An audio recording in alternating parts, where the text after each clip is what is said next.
નમસ્કાર, હું ચૈતર વસાવા, ઇન્ડિયા ગઠબંધન ભરૂચ લોકસભાના ઉમેદવાર.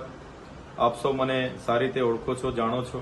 એક નાના ગામમાંથી, સામાન્ય પરિવારમાંથી જ્યારે 2015માં લોકસેવા માટે ખેતીવાડી અધિકારી તરીકે મેં સ્વૈચ્છિક રાજીનામું આપ્યું અને લોકસેવામાં હું જોડાયો.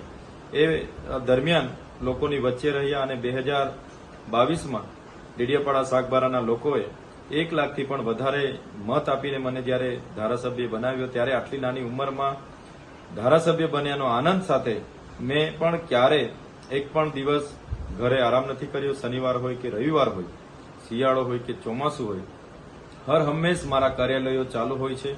લોકોની વચ્ચે રહું છું, લોકોના સુખ દુઃખમાં સહભાગી બનું છું અને ધારાસભ્ય બન્યા બાદ વિધાનસભામાં પણ ગુજરાતના યુવા, શિક્ષિત યુવાનોને જ્યારે પેપરો ફૂટતા હતા એની સામે અમે સરકાર સામે લડ્યા.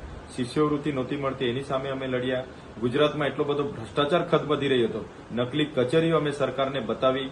સાથે જે દારૂબંધી છે છતાંય દારૂની રેલમછેલો ચાલતી હતી એની સામે સરકારને વિધાનસભામાં અમે બોલ્યા.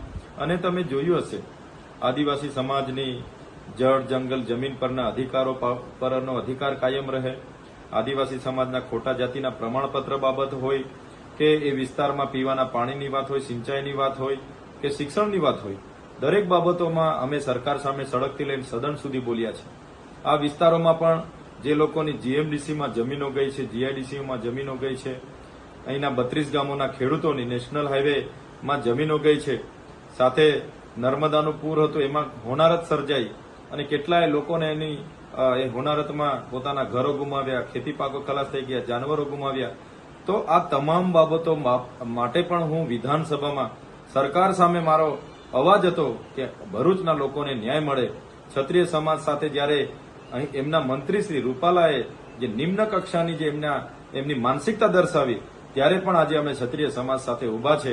મુસ્લિમ સમાજ સાથે જ્યારે સેલામ્બામાં અત્યાચારો થતા હતા ત્યારે પણ ચૈતર વસાવા એમની સાથે ઉભા હતા.